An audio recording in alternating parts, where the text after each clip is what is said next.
Hi everyone, welcome to this video. Now in this video, we're going to be talking about how to optimize our search expressions to download less data on the page. As we start this video, I first want to take a step back and explain how this relates to our module, performance. An important part of performance is page load speed and optimizing this. As you can imagine, if we download more information onto our page, it's going to impact the page load speed and therefore the performance. So what we want to do is we want to minimize the amount of information that's downloaded on the page, and therefore we can actually optimize the performance of our application. So what we're going to do now is we're going to jump into the editor and we're going to explain how to optimize our search expressions, including just really explaining how these search expressions actually pull data into our applications. So I'm sitting here in the editor of our Bubble application of the social network which we've been walking through so far. We're on the profile search page and we have a repeating group of users being displayed to the end user on our application. Now, when I click on this repeating group of users, you can see there's a search expression which is pulling this user information to be displayed.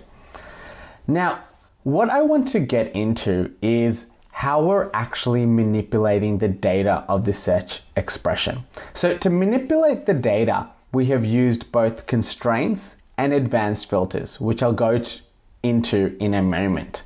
What I want to highlight is that these two ways of manipulating data, being constraints and advanced filters, are not equal. And the way in which we apply them to change the data that the user sees actually has an impact on performance.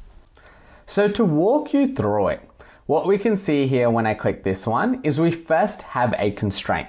Now a constraint is applied at the server level and it just restricts the amount of data which is downloaded on the page.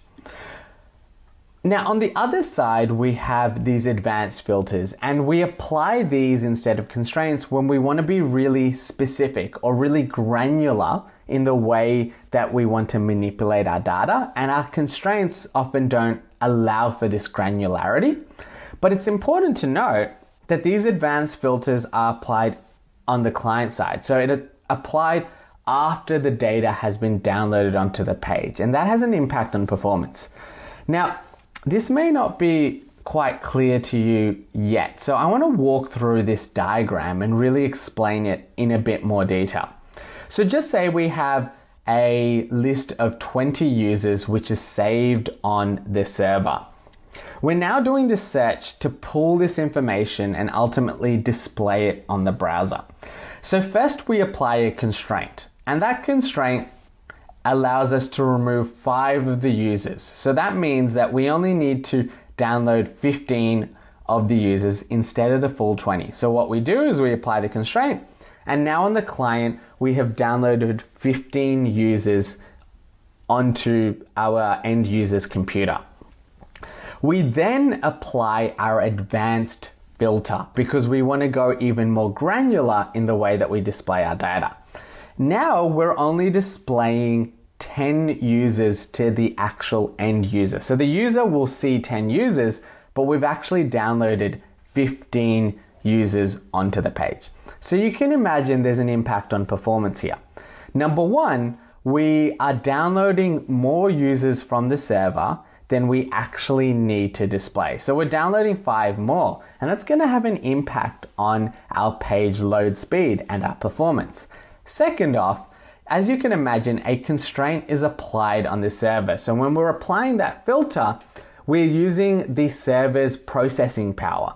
Whereas with the advanced filter, we're applying this on the client itself, and that's the end user's computer, which might have less processing power than the server itself. So it can actually take a longer time to apply this filter than it does to apply this filter.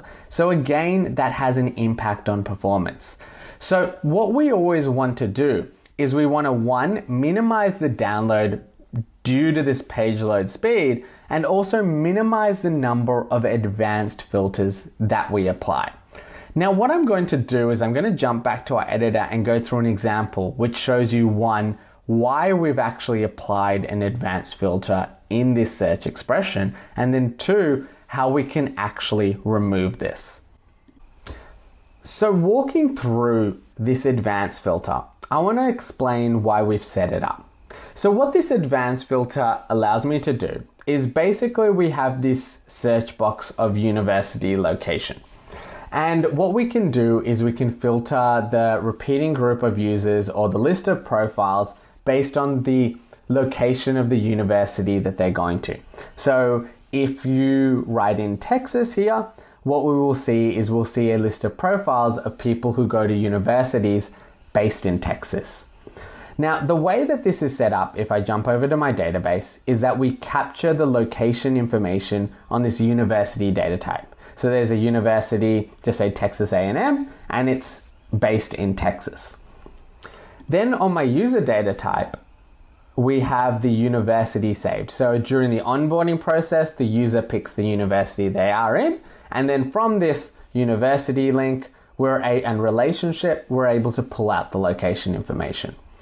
Now, I can't apply this as a constraint. And the reason why is we can only apply constraints to data fields which exist on the user data type itself. So on the user data type, we don't have that location data field. We have that location data field on the university. And if I click on university to get this relationship, I can't actually pull out the location information directly to apply this constraint. Okay? So due to that reason and that issue, I've set up an advanced filter. And what it does is it checks the search box university's location and it checks its distance from this user in the repeating groups, university's location. And by checking those two together, we can apply the advanced filter. As we've discussed, advanced filters have an impact on performance and we want to remove them where possible. And the way we remove them is we delete the advanced filter and we instead want to apply a constraint because it occurs at the server. And the only way that we can apply a constraint is by adding a data field with the location in it, because constraints can only be applied on data fields. So what I'm going to do is basically I want to copy this location information and save it directly on the user. So what I'm going to do is I'm going to add a field called university location and I'm going to make it a geographic address. And basically what we would have is when the user goes through their onboarding process and they save the university, at that same point in time, what we will actually do is we will save the university location directly onto the user on this particular data field.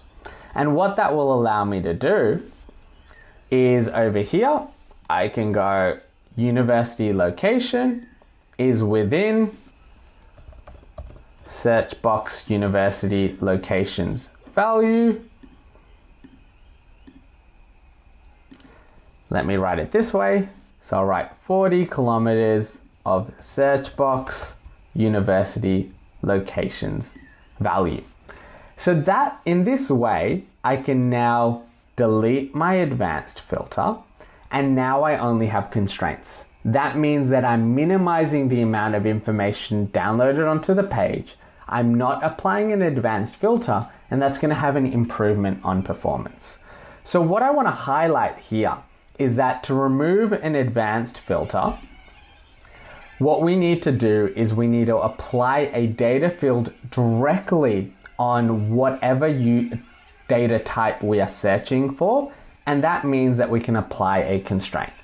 It is really important to make sure that we have our university location synced up to the actual university, and this just means that we can improve our performance by using constraints instead of advanced filters.